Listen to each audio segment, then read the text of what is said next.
Hein. Imbotop, donc celle-ci, elle a été plantée en... Top modèle. Bon, bien le ventre. Pas de profil. Bon, allez, elle a été plantée en 2006. Hein. Non, je me gratte le nez, ça va être bien. Donc plantée en 2006. Donc 2006, ça veut dire qu'en 2011, elle avait 5 ans. Hein, donc les variétés remontantes, ça commence à produire l'année où on les plante. Hein. Voilà. Donc 5 ans après, on est sur du 4 kg 120 du mètre linéaire. Ça vous fait quasiment du 20 tonnes hectare, quoi, hein, sur une variété. Donc un fruit Imbotop, donc qui est... Alors au début il était très gros, hein, on avait un fruit de l'ordre de 6 à 7 grammes. Hein, donc d'année en année le calibre a un petit peu diminué, on est aux alentours de 4 grammes, 4 grammes et demi dans cette tranche-là. On arrive toujours à des vitesses de récolte assez faciles parce que vous voyez les fleurs sont bien situées à l'extrémité et elles ne sont pas cachées dans le feuillage. Bon, Imbotop a un gros souci par contre, c'est qu'elle ne supporte pas les très grosses chaleurs et donc elle a tendance à couler. Par contre, dans tous les schémas de production, on peut... Jusqu'à présent, ça permet d'aborder cette question absolument fondamentale. Jusqu'à présent, on disait qu'en production de framboises, il fallait 2 variétés. Une variété de printemps et une variété d'automne. Et être très spécialisé dans ces variétés-là. Pourquoi? Parce que la commercialisation, l'industrie derrière voulait ces variétés-là très calibrées, très autonomes et très identiques pour tout le monde. Alors, une année, cette année, vous voyez, on a eu des coups de gel. On a eu le 17 avril, là, moins 3,2 ici. Donc, tout ce qui avait débourré a gelé.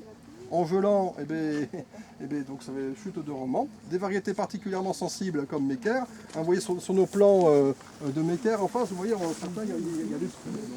Oui. Normalement, ça devrait être beaucoup plus touffu que ça. Hein, et donc ça, c'est simplement à cause de ces coups de gel qu'il y a eu. Et la variété Mecker les a pas très bien supportés. Alors que l'an dernier, voilà, ces plants-là de 2007, ce sont des plants qui étaient au-dessus de 4 kg du mètre linéaire. Cette année, on va être à 2 kg du mètre linéaire. Hein, voilà. Seulement, voilà. Mais enfin, on sera encore dans la moyenne de ce qu'il faut. On gagnera encore notre vie dessus. Par contre, sur d'autres variétés, donc sur Tulamine, elle n'a pas du tout eu ce problème-là. Donc en ayant plusieurs variétés différentes, on n'a pas mis tous nos œufs dans le même panier et donc ça nous a permis de limiter les risques. Et comme maintenant, avant, ce qui faisait qu'on choisissait les variétés Mecker et Héritage, c'était leur qualité technologique pour la congélation. Actuellement, plus personne ne travaille à la congélation. Mais on continue à dire qu'il faut toujours plusieurs variétés, alors que justement le marché réclame de la diversité, hein, et pas tout le temps la même variété. Alors bien sûr, les producteurs aiment bien des grosses framboises qui se récoltent vite, les commerçants, ils aiment bien de la framboise claire, parce que comme ça, elle reste claire plus longtemps et donc elle a un meilleur aspect plus longtemps. Mais le consommateur, il veut un petit peu tout ça, quoi. Hein. On n'est pas limité à ça. Quand on est sur de la vente directe, ou quand on est sur des circuits courts de commercialisation, ou même avec les petites coopératives qu'on a dans notre secteur, actuellement on peut se permettre de multiplier le nombre de variétés, hein, parce que ça correspond à toutes sortes de marchés différents, et ça dynamise justement les marchés, et ça permet de limiter les risques. Donc autrefois on disait maintenant il ne faut surtout pas de Imbotop, et bien là maintenant je dis mais si, il faut mettre un peu d'Imbotop dans sa plantation, parce que pour tout ce qui arrivera à partir de la mi-septembre, eh bien, ce sera vraiment pile poil. On aura un fruit qu'on sera bien optimisé pour la fin de la saison.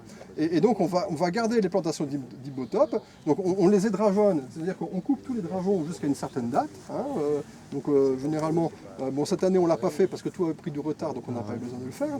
Mais sinon, en temps normal, au mois de mai, au 15 avril plutôt, on coupe tout. Hein, ça repart sur des jeunes cannes.